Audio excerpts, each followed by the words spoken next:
Hello everyone. Today we are gonna learn some advanced words to eliminate very from our conversations and try to improve our English. So without further ado, let's get started. Very bad. Atrocious. He had committed very bad crimes against women. He had committed atrocious crimes against women. Very beautiful. Exquisite. She wore a very beautiful dress. She wore an exquisite dress. Very fat. Obese. Being very fat is dangerous to health. Being obese is dangerous to health. Very boring. Dull. Life without friends is very boring. Life without friends is dull. Very cold. Freezing. It is very cold. It is freezing. Very nice. Kind. She is very nice. She is kind.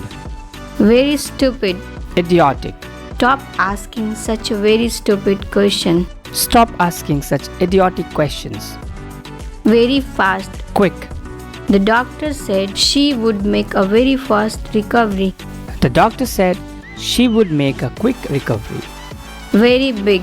Immense. I made a very big improvement in English. I made an immense improvement in English. Very hard. Difficult. Nothing is very hard to the man who will try. Nothing is difficult to the man who will try. Please don't forget to subscribe to watch more videos as such.